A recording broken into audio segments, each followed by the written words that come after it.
a lot of different sources are telling us in the last few generations, they've, we've come far enough. We're getting close to connecting with our higher selves that it's now an optional tool that our souls can choose to use.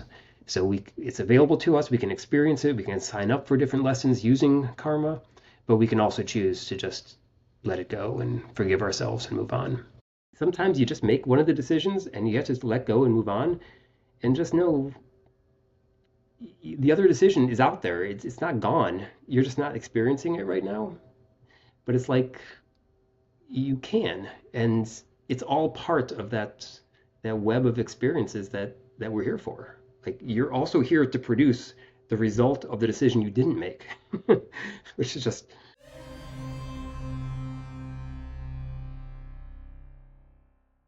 Hello, Rob. Welcome to A Call to Healing. I'm so happy to have you here.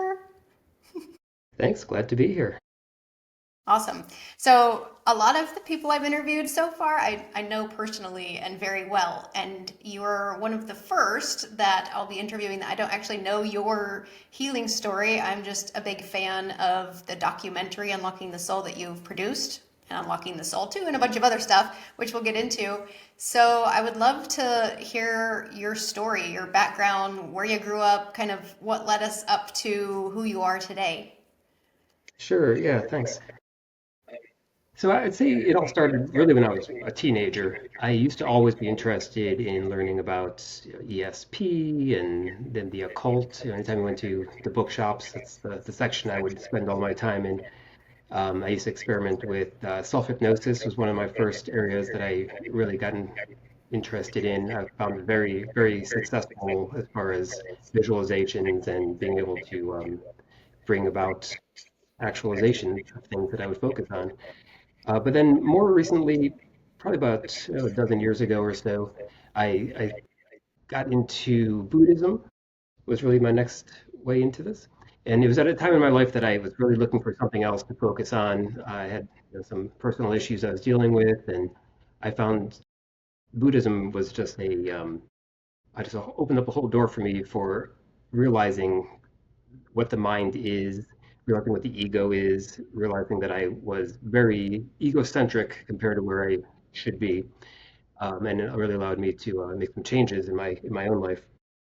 And then I really saw a lot of things kind of unfolding from there. Like I got more involved with uh, past life regression hypnotherapy, and I never would have even believed that I myself would entertain the possibility of something so magical feeling and non something that seemed so against what scientists would believe. But then the more I learned about it, I found the evidence very convincing. I found even quantum physics supports elements of it, and there's as far as experimentation, I mean, there's thousands, hundreds of thousands of people that go through these procedures, and the what is revealed to them during hypnosis these insights are so similar across people, regardless of what their belief system was to begin with. And you can't ignore that.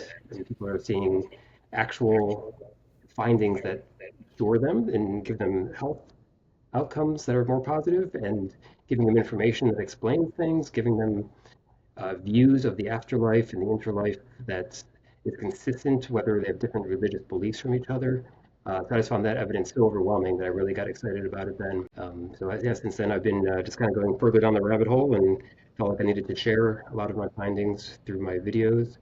As you mentioned, I had the about 2.5 hour video that started out on Tubi, but then more recently I broke that up into a podcast that I've been um, sharing on YouTube and Spotify, and then since then I've been expanding it into many additional topics. Yeah, I came across Unlocking the Soul on Tubi. That was the first place I saw it back in 2023. I found it to be very profound and very, I don't know, factual is the word, but like investigative. Yeah, yeah, I think that's where I started out. I mean, I think what I bring to the table is that I have a very analytical mind. I've been an IT management consultant for 25, 26 years until this last summer when I actually retired from that. And I've been dedicating myself now to this research and these videos full time. But I am very analytical. Yeah, which is, wait, and if I can be convinced that the evidence is there, then I think anybody can be. I was very skeptical to begin with. Before we dive into the documentary, I want to go into this. I'm curious if your background growing up, if you were religious at all, or spiritual, or anything before you found Buddhism. Yeah, yeah, I was Catholic. I grew up in Northeast Ohio, went to Catholic elementary school, went to church every Sunday. Throughout my teenage years, I got away from that mainly due to my skepticism. I mean, the evidence wasn't there. And being told things like, you can't have meat on Fridays during Lent, or these rules that were always associated with Catholic teachings just seem ridiculous in a lot of ways. And I think a lot of people are coming to that realization too, that it's asking you to believe a lot of things without any evidence. This hell concept that's not even found in the Bible. The evidence comes out that there's lots of information that was removed from the Bible in the past about reincarnation and the role of women, and all these different topics that are just in meditation. So many people that are considering themselves religious think meditation is some kind of evil activity. And it used to be something that Christians did all the time. It just got, they changed, men changed what they would tell other people that the Bible and religion allowed. And I think people are just fed up with that kind of misinformation. The spiritualism to me is trying to find truths around religion, regardless of religion. Yeah. And ironically, I found through a lot of these different areas of study, that a lot of what Jesus talked about and stood for, and other religious figures, and Buddha and Bhagavad Gita, and these different religious texts, there's a lot of truth in them, but there's just this layer of additional stuff that politicians and people looking for power and to control their people and to get public health messages out and things like that just kept layering on over the millennia. Yeah, yeah, I definitely agree on that one. Also, I mean, Jesus, I believe he existed, for sure. I have a Christian background as well, not Catholic, but like whatever, Lutheran, I guess. But I think the the Bible was mistranslated in many ways too. I think because, like you said, meditation is in the Bible, but I think the word is prayer more. Like when Jesus would go off for 40 days and 40 nights to Right. pray, he was probably meditating quite a bit. Yeah, I agree with that. Okay, and so now today, what is your relationship with what you've discovered? Spirit source? Is there what is that now? And then I'll back up and we'll go into the documentary. Um, I mean, I think I've just continued being open-minded and following what the evidence is showing me. I have experimented in my own personal life with several different approaches. Uh, I have done past life regression therapy sessions myself, with the practitioner that was walking me through it in a couple different methods, the Dolores Cannon method, the Michael Newton method. Um, and then I like to share the fact that even with somebody else, I walk them through what I experienced with those people, and that person also was able to recall past lives and have some amazing insights. So it's not like you need to have a certificate. I mean, yes, they cover a lot of different ways to handle issues that come up, but it's not necessary. People can use YouTube channel videos and walk themselves through past lives, for example. So that was eye-opening for me. I've also done, as I mentioned, Buddhism and meditation retreats and entire weekend and week-long retreats that way, which really, I believe, as they say, kind of rewires your brain. You really feel different. You become a different person after significant amounts of meditation. I totally agree with that. I've also done sessions with an energy healer, and I walked through that in one of my videos. It was uh, eye-opening for me, just hearing her approach, having her ask me questions and then meditate on it while I'm with her on the phone.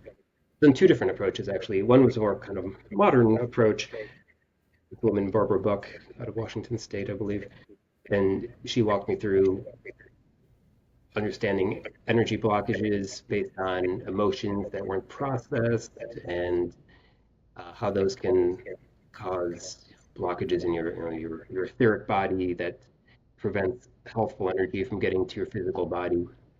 I can talk more about that too. And I also met with another woman, Ilkner Tulani, that does this galactic Akashic records reading approach. And she dove into my past and came up with some really interesting insights about lives on other planets and root causes of different medical issues. So I'm open to all this, but then again, there's some things both of those people shared with me didn't feel right. So Yeah. I don't think everything is fully 100% understood. I mean, it feels like all of this feels like a new technology that we're kind of dabbling around the edges. You can imagine other things like I like thinking about how doctors are finally understanding like the gut biome, like Yeah. but they barely understand it. Like they're finding, oh, there's a couple things we know to do, and they seem like they improve things, but we don't understand the 10,000 species living inside our body, how they interact, and how those produce health and non-healthful things. Say the same thing about like crystal technology. We have signs that ancient civilizations could use crystals for amazing things that we have no idea anymore what they did or how they did it. Like the spirituality is kind of the same thing. It's like we're just scratching the surface. No one really sees it clearly, and the people those who do can't explain it to the rest of us very well. I feel like we're all kind of feeling around in the dark, learning pieces, trying to share it, but it's just getting started, I think. Do you think it's possible to truly know? Do you think the great mystery is one to be solved? Um, that ties into kind of two things. There's this idea that a lot of people believe that when you die, you get all the answers given to you, and that seems to be what most people would agree that you get a lot more information available to you between lives. There's still some evidence that you can't even figure it out until you get to a certain level of ascension in the spirit world. Like there's low level incarnations and people come here and they're still low level, like they're still just getting started in their etheric energy and their connections to other spiritual planes and this learning plane and all this. Like they're just getting started too. Don't I've been that's in many places where they advise you don't think you're going to become like omniscient right after death. You're still figuring stuff out. You're a young soul on a growth path and it's moving up. But the other idea is that this ascension idea. So when you're ready, when you have gone through as many incarnations on Earth as you need, you've solved your major problems, you've balanced out the karma that you feel like you need to balance out, you eventually are ready to merge with your soul. And I won't get into, if you want to, the kind of the the relationship between a soul and a soul extension and a monad. There's these different levels, and it's not just the body and the soul. There's still these different levels.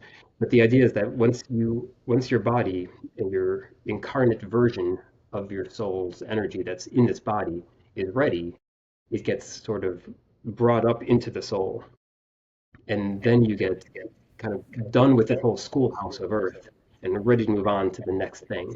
And we probably can't even comprehend what the next thing is. But that's more the goal than just finding answers in this life or just dying between these lives. It's really moving on beyond the school you're in. And we all might be the equivalent of between like second grade and third grade. And we're talking about moving on from like elementary school to middle school to high school to college to graduate school. Like all those levels are still available for us. We're nowhere near there yet. And the people that we think are the most enlightened, they're just graduating sixth grade and they're going on to middle school. I mean, they're they still like one of my favorite people to quote is the entity Seth that's channeled by Jane Roberts, and he describes how like you might think that things are tough, but his current experience in the afterlife as a disincarnate being that communicates with us. He says it's more complicated than any that I've known when I was incarnating on Earth. I mean, it just gets more complicated, more opportunities, more projects. You can go off and help build a new planet somewhere. It's all available to us down the road. You can become in charge of managing time, or they say creating these spiritual artistic works on the tapestry of space-time, like the Christ conscious or the Christ narrative as a concept that crosses cultures and times and has this energy with it. Like there are groups that put that thing together for us to be experiencing, to manage our energies on Earth. Like like I said, it's like second graders talking about what people do in scientific labs. We just can't quite understand it. Yeah. Well, let's come a little bit back to where we are in our first grader class. And let's talk about, okay, unlocking the soul. Let's talk about the five people that you mentioned. Roberts, what's her Jane name? Roberts. Jane Roberts, and you've mentioned Dolores Cannon and Michael Newton. So, yeah, go ahead and just kind of give me a background on where the information came from for unlocking the soul. Sure. Yeah. I mentioned that I started doing a lot of reading on these different topics, and I found that there's a handful that are these authors that I find convincing, and I walk through in my video why I find them convincing. They seem to have a lot in common, and I picked five initially. Jane Roberts is this woman that channels as being Seth. She started in the 60s, 70s, 80s, and wrote dozens of books, tens of thousands of pages, and it's all interesting, consistent, builds on each other, feels right to people like me that read it. It doesn't feel made up. And she's a good example because like she did this until she died, and she people say, oh, it's just an author with a get rich quick scheme. Like she never got rich. She never. There's no reason to use your get rich quick scheme to spend your entire life up to your death doing this, right? For decades and decades. It's a lot of work for no payoff. And I've seen her house in Elmira, New York. It's not fancy, it's an apartment by a river. Um, but then the same thing is like this other man, Paul Selig. He does similar. He's currently alive and channeling. He's a professor, but he's written dozens of books. They're amazing. They're all consistent to these other different sources, but a different take on it. And focuses on the Christ consciousness and a lot of different takes on it. I found all of his work to be in that same category.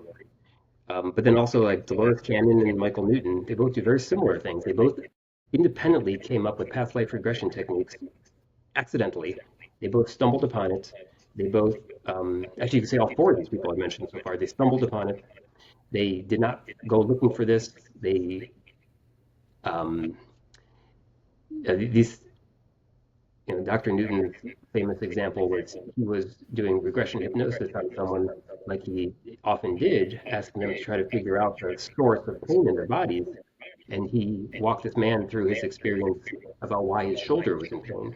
And the man, instead of describing something early in his life that he couldn't remember, he described a World War I battle correctly. And Newton, called the Center for War Records in London and confirmed all these details. And this guy actually knew what he was talking about, and there's no reason he would. And it explained how he got injured on that shoulder in a previous lifetime. And that goes back to the idea of like this energy body that we have, it's part of our soul and our soul extension. It's not necessarily just part of our body, but it blocks the energy from getting into our body in the valves and things like that regulate our soul energy. And it was accurate that information came to him somehow. So and Dolores Cannon, she did similar work, and she was like a Sunday school teacher, religious, had no reason to think that there was reincarnation or anything until her husband was a hypnotherapist, and the two of them uncovered this connection to the interlife, where they could ask people about their time between lives and find all kinds of good insights that way. But they've both taught, their methods have taught thousands of people around the world to do these techniques, and they're all convinced as well. Anybody can learn this. And like I said, I even learned enough to walk someone through it. So it's just so convincing to me. And the other guy I mentioned, of course, is Edgar Casey, who was about 100 years ago. He was this kind of person. I don't use him as much because his writing is really hard to understand. It's not doesn't feel like modern day writing like the other four. But his similar insights. He also was a religious person that couldn't believe in reincarnation until he got messages from these spiritual sources about it. So you could say all five of these all seem to be the same category. They were prolific. They had no reason to believe it in the first place. They didn't get rich off of it. They spent decades working on it and sharing this information, and everyone that they, the vast majority of people that receive their information are overwhelmingly agreeing with it, and it feels right to them. But then I expanded it further, of course, in other videos in my sequels, bringing in a couple other different authors as well. Um, and there's an endless number. People all the time to me ask me about other authors that I've never even heard of, whether I want to include them as well. But there's many, there's many. The first five were just kind of the defined group that I could focus on in the first video. But and the theory behind all this is that as the global frequency is rising, the Earth is getting ready to move on to the new Earth. That it's easier and easier. The veil of amnesia is shrinking, getting weaker, and that's what prevents our current life from remembering who we are and connecting with our soul. It's getting thinner, and there's even some theory why that is. That, it's basically like the really high frequency soul can't really communicate with the low frequency Earth down here in the physical, because it's just this is like the down in the swamp, in the muck of the earth. Like you just can't translate it between the two. But as the earth goes up higher and higher frequency, it gets closer to what our soul's at. So the communication between the two gets easier and faster. And it's like a dial up versus broadband or something. So we're all just getting closer to our souls. And a lot of planets, we're told, don't have any amnesia. They're incarnate, but they know everything their soul knows. So these low frequency schoolhouses like Earth are kind of the challenging situations. Sometimes people call like the Harvard of colleges. If you're here, you're signing up for something elite, and you're going to come out of it with some special knowledge, better than someone that just goes to a party school. Right. Yeah, if we have amnesia when we come, then we have to figure it out as we go. And sometimes we wake up and sometimes we don't, maybe. Yeah, Um, yeah. You can go through hundreds of lives before you make significant progress waking up, and that's fine. yeah. So we're in Earth School. We have, I think, I'm an analytical person as well, skeptical for sure. Took me a while to get on my spiritual journey because of that.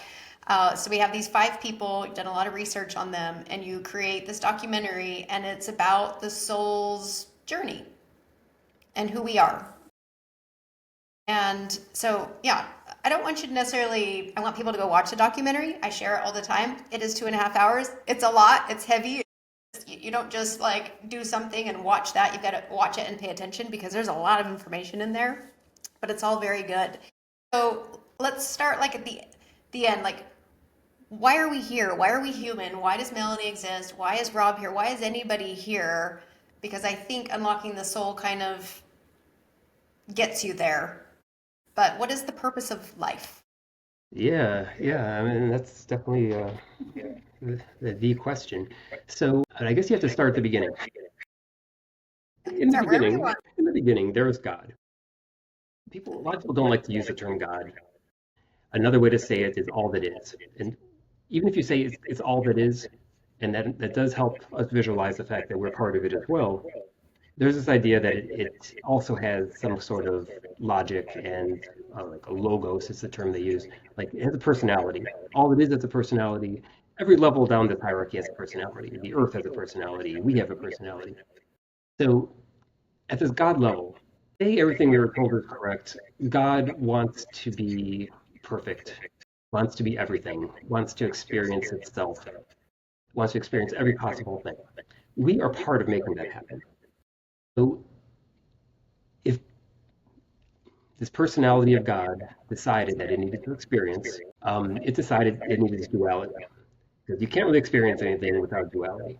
So even if it had to do this a little bit artificially, it decided to split in half, split into maybe 12 different energy spectrums, or there's so many different ways to describe this.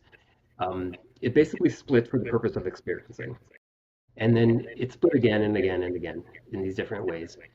So like our universe was one of the big splits, and there's many different universes. All right, so say if our universe split, then even within that universe, it needed to split into, let's just say, galaxies and planets that we're familiar with, right? And so galaxies, stars, planets. Eventually, it became the Earth and the Earth logos. People call it Gaia or Maitreya. There's different terms in different sources. But like, say the Earth is a personality as well. It's still not very useful for God experiencing. So we also need to populate the Earth and have all these rich encounters that we have with each other. And some people suffer, some people have pleasure. There's all kinds of different ways of experiencing conflict and cooperation and all these emotions. So the way that's made it possible is splitting into these souls. So like I said, there's these monads, and each one of those has 12 souls, and each soul has 12 soul extensions, and each soul extension has maybe hundreds of incarnations on many different planets over the course of its march toward, well, I'll get to the march in a second. So it splits into these different entities that have personalities. And the way that us as these soul extensions, what makes it useful and how we can have these experiences is considering each other to be different from ourselves, considering everything to be separate, and then all of a sudden we find ourselves, fighting for our loved ones, fighting for our own life to be extended, for our country to defeat other countries. All these things that we experience are only possible because of how this was set up. So this was the purpose, was to have these experiences. And in doing so, there's this whole system where we are having these experiences with the purpose of bringing some of it into our next lifetimes, getting more advanced, figuring out who we are, learning about our soul, learning about morality, progressing to be more moral people, to make better decisions, to be more caring, to basically make ourselves more like God and what our soul knows that we have forgotten. People say, God created us in His image. I think that is more true than we remember, because when you think about someone that you imagine being like ready to ascend, you're thinking about someone who is seeing themselves as connected with others, as being, above the ego, as basically being similar to what we would consider like Jesus showed us, and then you can imagine God being in general. How does someone act if they don't focus on the ego? Well, they are willing to help each other.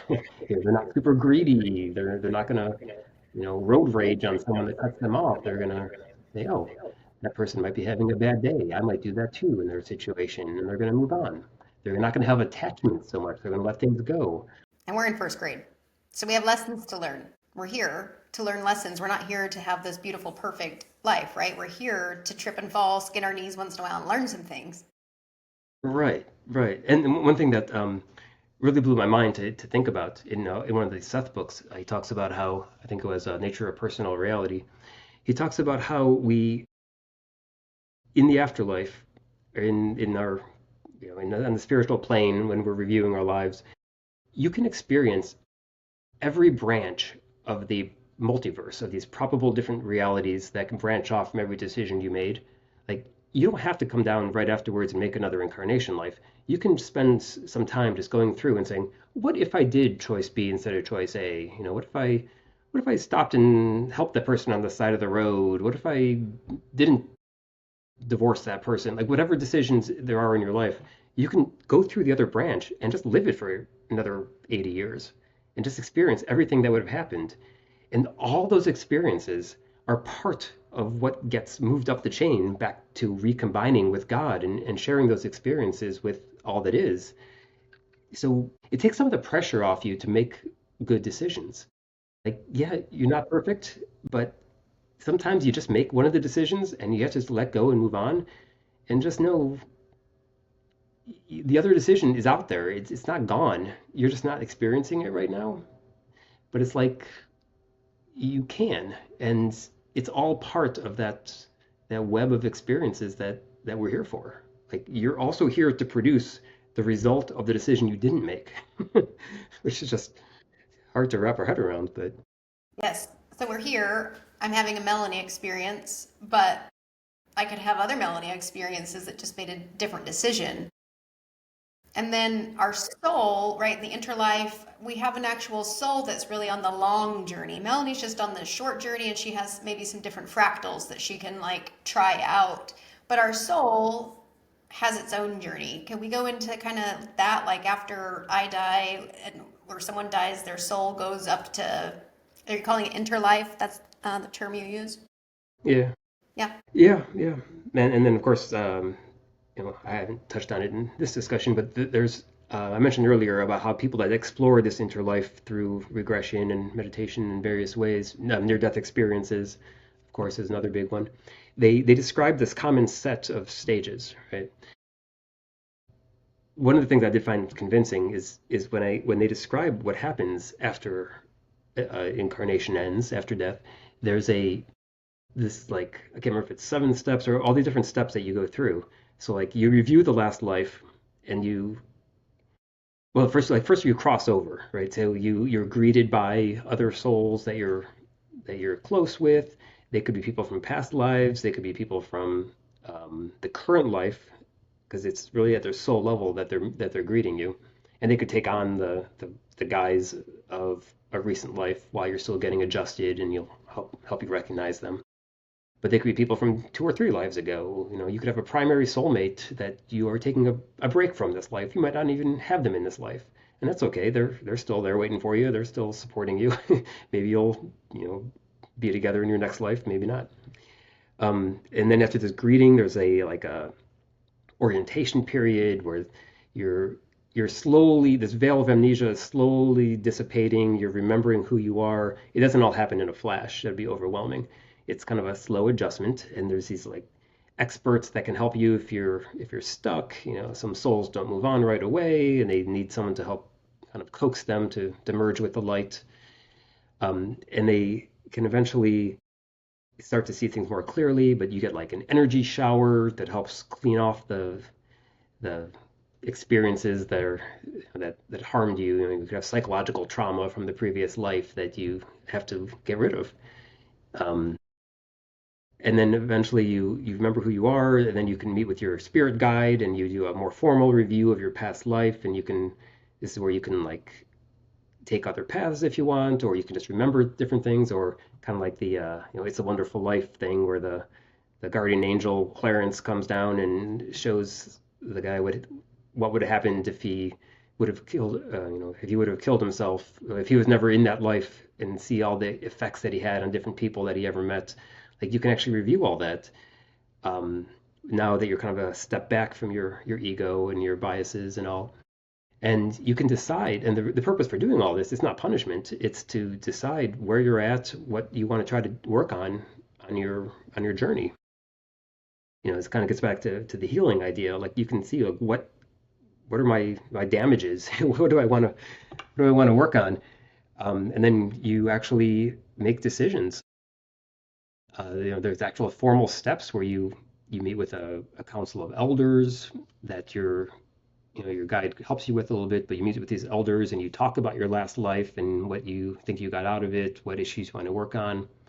You meet again with your guide, and he can help show you different possibilities for future lives and decide what life experiences are available, and then which ones of those you actually choose. Um, it's kind of a strange concept, but I always think about it as sort of like like imagine a supercomputer that has to run all this. Like if I want to insert a new soul life experience it's like changing the wheels on a moving train. You can't disrupt everybody else's life experience. It takes some serious processing power to to avoid the potential issues that could cause. But that's what it is. This whole Akashic records or Akashic processor, I like to think of it. The Akashic records is like the database, and the this processor thing is kind of like what most people would just call God. But it would just be the thing that works out all these lives in such a way that they all work.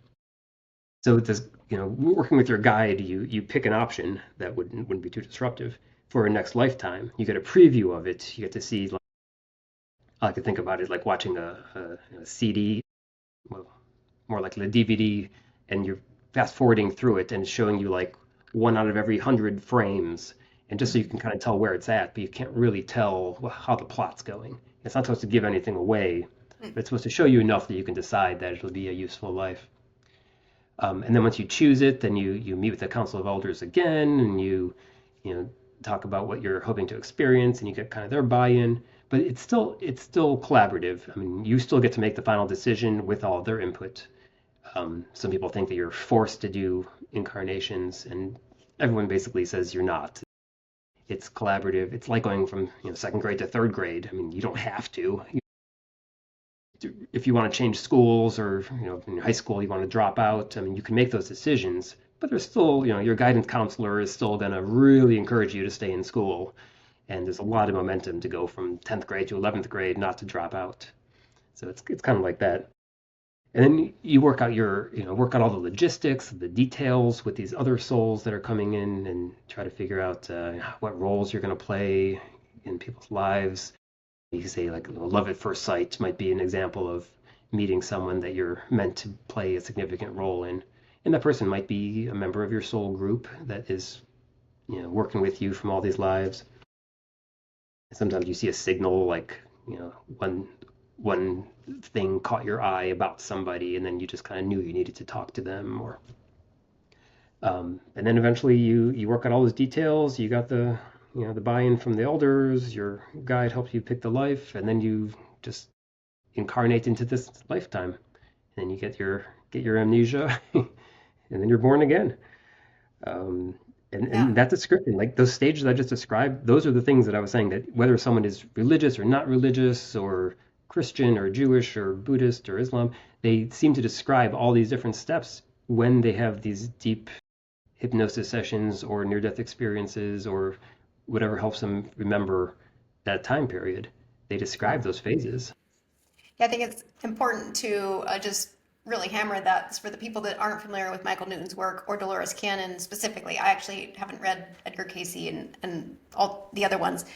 Um, is they hypnotize people with the intention of going to a past life where they die, and then instead of going to the next past life, it's like, okay, now what do you see? The light. Okay, follow the light. And then it takes them to this interlife.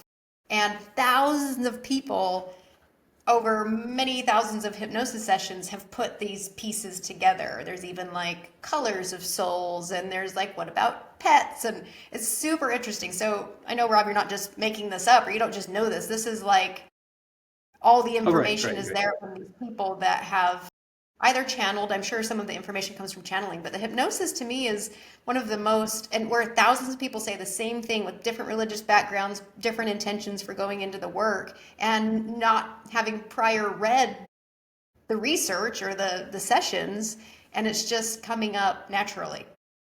Yeah, I always tell people that the best book to start with on any of this is Journey of Souls by Yes. Dr. Michael Newton. And in that book alone, he describes it as a summary of the themes and the trends for his like 7,000 regression hypnosis sessions up to that point. And then he did a sequel based on his next many thousands of sessions that are other topics that weren't covered. And this is a guy that I said was completely skeptical. He was a hypnotherapist, but had nothing to do with religion, or did not expect to find past lives. And yeah, he just was finding these themes were all consistent. It's Destiny of very Souls, the second book. Yeah. Okay, so now that's our soul's journey. But again, like you said earlier, like that's the soul's journey, but there's even more beyond. Like a really advanced soul will kind of probably move on even from a soul's journey into something even bigger that we just, because I think that was part of the research, right? They really couldn't talk about too far up because they didn't even know that all of the people that were hypnotized.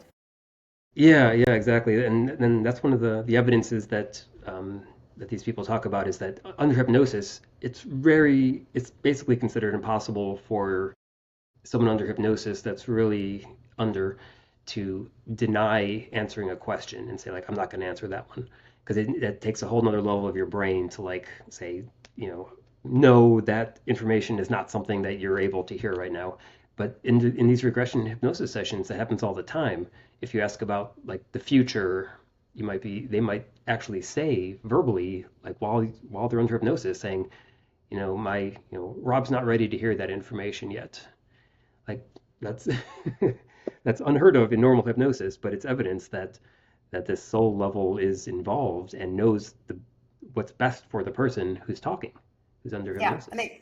they almost had to be sneaky and try to convince the soul that they needed this piece of information. So like it's puzzle pieces. I'll ask one person this, another person this, and think that they're out tricking the souls and like got more information just trying to do it kind of sneakily. But yeah, Yeah, we yeah. still don't have more bigger stuff because the guides, right? The council of elders, like they were souls probably, and they're just way advanced. And so I think it was very rare that they came across a soul that was so advanced and could talk at that level. But once in a while, one person would be like, "Oh yeah, I'm a very advanced soul," sort of thing. So it is interesting. Yeah, yeah, and if you really want to hear some information from the most advanced, Guy Needler, he was actually a contemporary of Dolores Cannon, but I actually interview him myself in some of my podcasts. He has a book called The History of God, and that describes some of the stuff I was talking about earlier about like how God divided himself up into these different like different universes and why and what the whole experience was like. And he basically channeled a being that is the personality of God, like the top level, like level 100 out of his journey, and he explains how he got there and I mean if you assuming you believe this, and I find him very convincing. There's some mind-bending insights about how this whole system of God is divided up and how it translates to our experiences. Really, really Yeah. interesting book.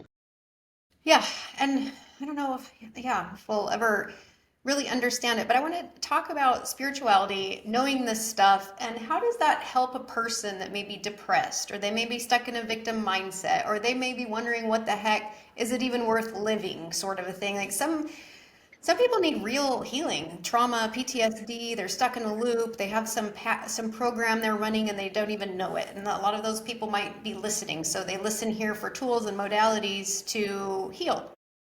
So, why is it worth studying and understanding the soul's journey, do you think? Yeah, a lot of people. This was something I was wrestling with too, because the real question is if I postponed having a session for a long time because I was thinking if my soul doesn't know this information, isn't allowing my current lifetime to know this information, who am I to try to sidestep it and to try to use hypnosis to try to get the information against my soul's wishes? And I came to conclude that that is not quite the accurate way of perceiving it. I think more accurate is the whole, ask and you shall receive type idea that going through hypnosis is a way to say, hey, soul, hey, which is, shorthand for, higher self or even subconscious, or even guardians like and guides and different beings. It's kind of that blanket group of like people more knowledgeable than me that are connected to me who say, hey, I need some help. Hypnosis is a way to connect you with a source of help. And there is so much evidence that if you ask for help and you need help, you'll get help. So that's one thing I found about hypnosis. And I think that I, in a lot of cases, didn't need a lot of help. I don't feel like I have a lot of the issues that some people suffer with. And I don't think I got a lot of help. I got some insights. Some of my curiosity was satiated, but I don't feel like it was a real healing journey for me. But a lot of people do. And even my one therapist I used, she talked about how someone had cancer, and through sessions with her, talked to the soul, got the healing, and the cancer went away. Like, and there's many stories about that. There's a really there's a famous one that doesn't even involve hypnosis about if you're looking at the placebo effect. There's a great book I think called The Placebo Effect that talks about the guy that had these big tumors in his body, and his doctor told him that he didn't have um, that he had a special medicine that was supposed to make the tumors go away, and then they did. Like the tumors actually like dissolved in his body. Like there's no medical precedent for that happening with this type of tumors, and they just basically went away. But then the doctor told him, "Oh, I was wrong. Actually, that drug I gave you isn't supposed to work at all," and they all came back. Yep. He kind of talked about and then he told him again, like, "Oh, by then he was kind of experimenting with the guy, and he said, "Oh, actually, now there's new evidence that says they actually should have worked after all. I was wrong about telling you they won't work," and they all went away again. But then the guy figured it out that it wasn't really truthful or something, and then they all came back and killed him. Like it just goes to show like your mind is really powerful. That what you can be told at the subconscious, what you believe at the subconscious level, is really powerful at changing physics in ways, physiology in ways that we don't understand at all. So like that's one thing you need to understand about how this is even possible. Like if the subconscious can control things, and there's stories about people with split personalities, and in one personality they have different eye color and different allergies and like all these different things that are not things that should be able to be controlled by the mind, and they can be. So once you know that, and then you also think about like Paul Selig describes, if this world is physical, it's not really physical. You know, quantum physics and everything shows us that this is a wave-based world that collapses into particles when it's being observed. It's not really physical. If you look down far enough at the biggest microscope, eventually you'll find these strings, these vibrating strings of energy. And that's one of the things that convinced me originally that this whole thing is real. If everything you see and touch were a simulation created by an energy world of the spirit worlds and the spirit planes, it would behave exactly like we're seeing it behave. It would be particles that seem like they're particles and we interact with them, but really they're just waves of energy. And that's how reality is. Scientists understand that. That's what quantum physics is all about. So once you understand that too, you can really start to see how mind and consciousness could change your health because it can really change anything. Paul Selig described how we recreate our physical self like 10,000 times a second. So you can decide, I'm no longer going to bring unhelpful characteristics into the future. And in theory, deciding that and believing it, it'll just happen. There is no reason that you can't cure yourself. I mean, obviously, as you get higher and higher frequency, you could be like aligned with the Christ consciousness, like Jesus was, who showed that he could cure people. Assuming those stories are based on some reality, between curing lepers and blind people and even people that were recently deceased, it shows how someone that really understands it and can really tie in to the high frequencies available can instantly change someone's health. Now, and then I already talked about how the etheric body ties into the physical body, and there could be blockages.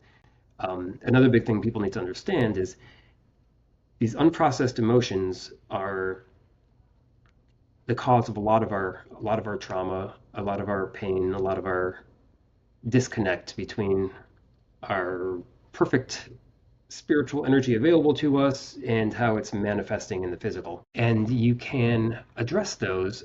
A main way is by identifying them.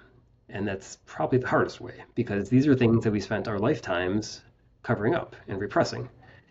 In my conversations with Barbara Buck, she was describing how, emotions themselves need to run a course. And once they do run their course, you can let them go.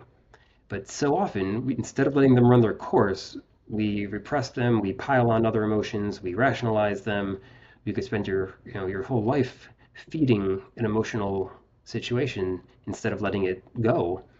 And someone harming you could be a current emotion, and they say like 90 seconds is the normal lifespan of like really any emotion. If you completely let something go, you can lose that energy of it in 90 seconds. But you can also keep explaining, using your mind and its abilities to keep that emotion going for 30 years.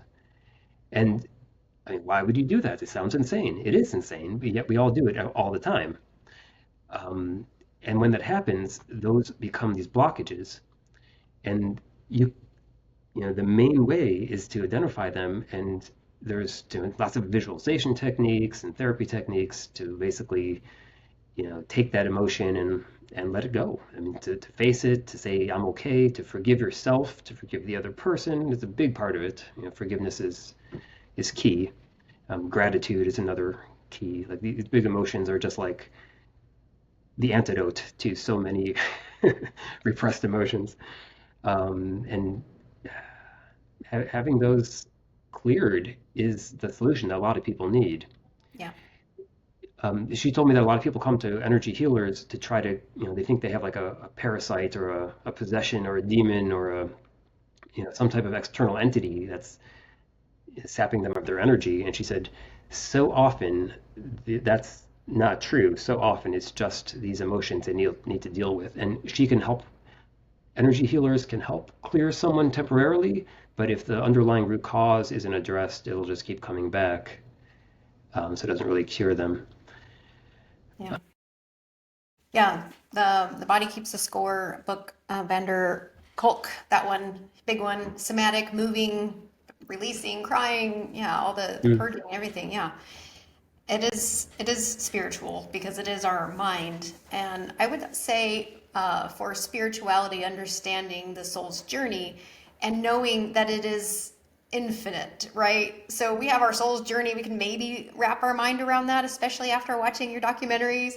But and beyond that, like we don't even know the complexity and like we can't even wrap our mind around it. So you could either say, well, that means everything's meaningless and this is a waste of time, or you can like be like, wow, this is infinite and forever. I might as well just make this the best because here I am, the presence of it.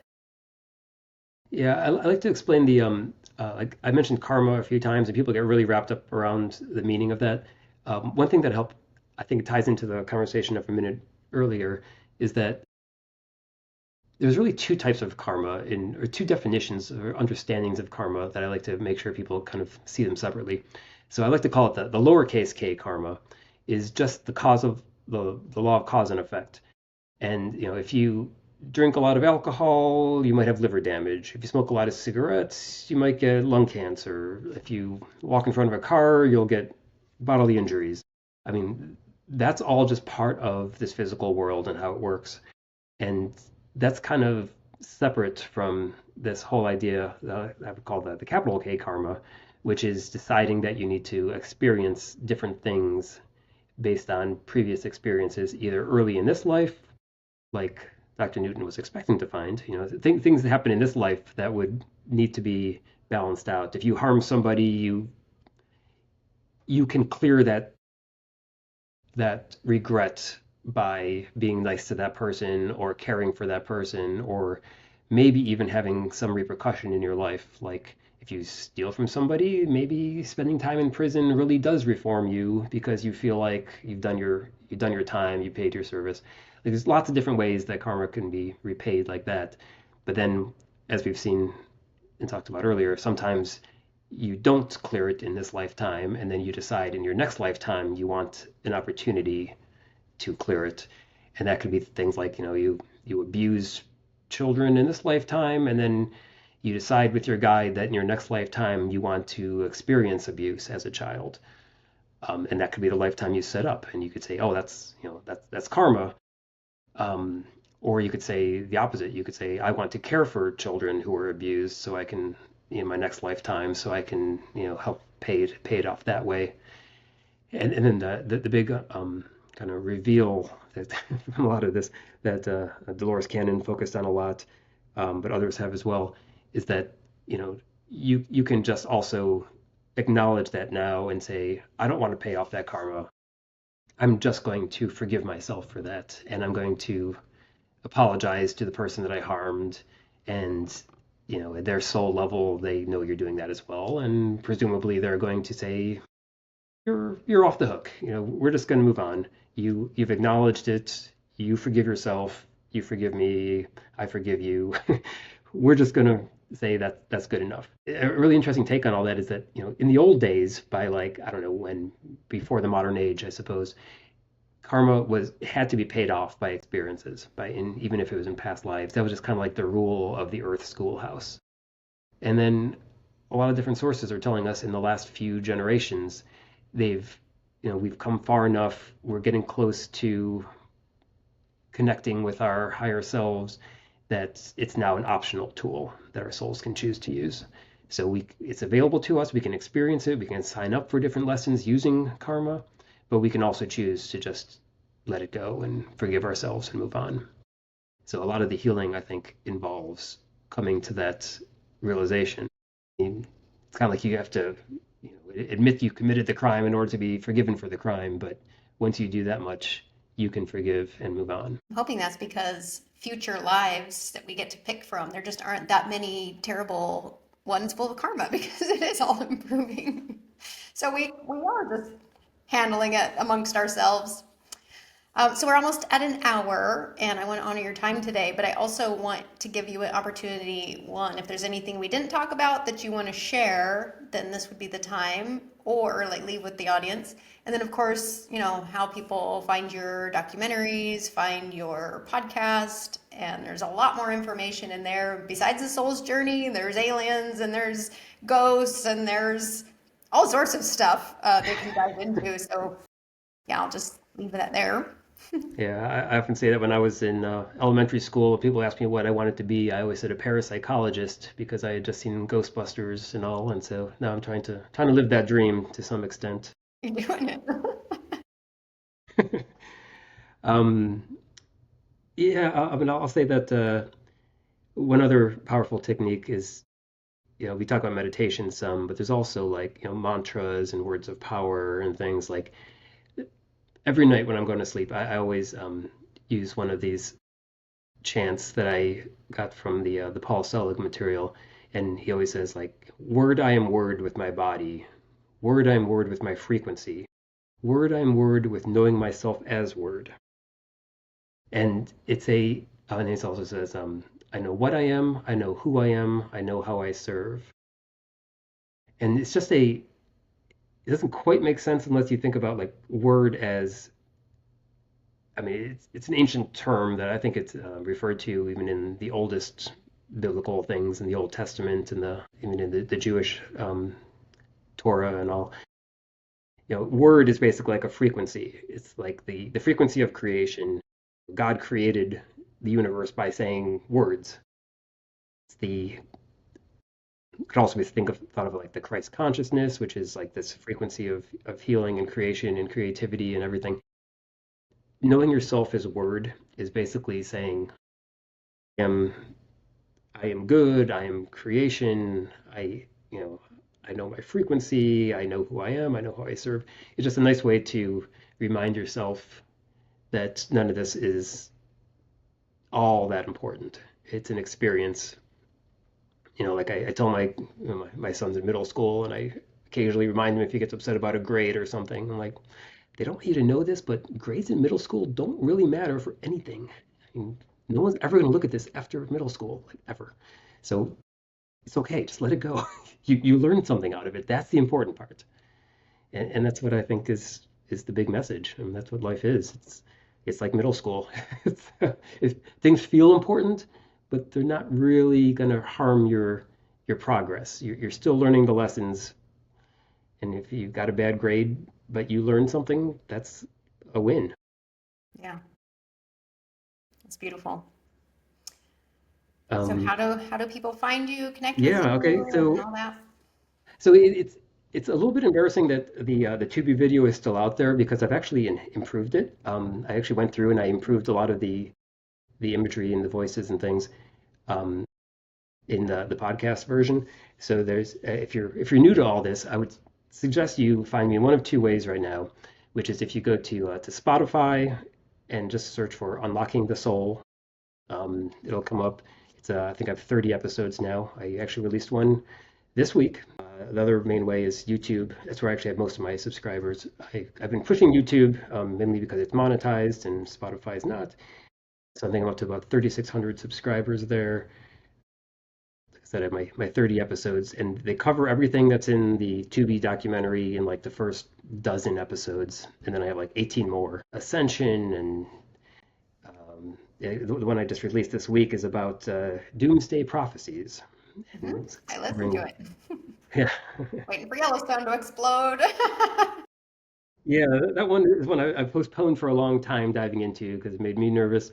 But there's this one prophecy that's meant to happen in the next few months, so I figured this is a good time to put it out there as like a case study, and it'll be kind of fun to see, hopefully, as it falls apart and doesn't actually happen. Your So skepticism yeah, I'm just will having fun with it. win.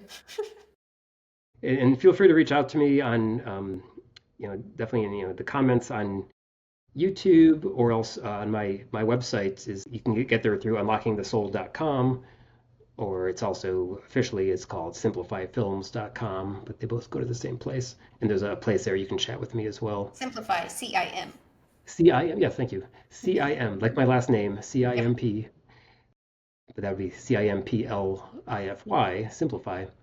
simplifyfilms.com. Beautiful. Yeah, I will say, like, with the it is a documentary, both of them. There's Unlocking the Soul and Unlocking the Soul 2, but you can absolutely just listen to it because even the documentary is more like AI images. Of course, you're there talking, and there are some words, but it's not like a documentary where you have to like see the screen.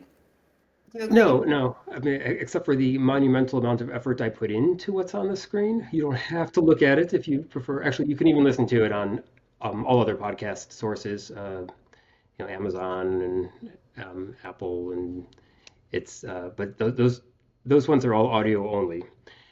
So the only ones that it's on video is YouTube and Spotify right now. I'm going to look into getting it onto Facebook Yeah, I did Reels. actually watch it on Tubi and YouTube, and you're right. So I remember watching it on YouTube. I'm like, huh, I feel like it's a little bit different. Like the visuals were just slightly different, but I couldn't quite put my finger on it. So I'm glad you said that because I thought I was going crazy.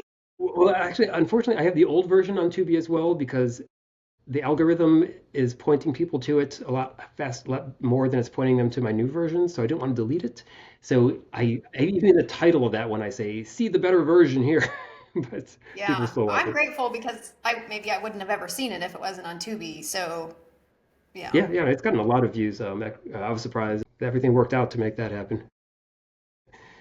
But it's a lot of effort to get something else on Tubi. So yeah, I think video podcasting is the way to go as far as small topics and consumable bite. you're doing the podcast, and I like them because they're not all like really long like this one. It's like 8 minutes, 12 minutes, 15. It's like digestible. You can get a lot of information, different topics fast. So good job on that.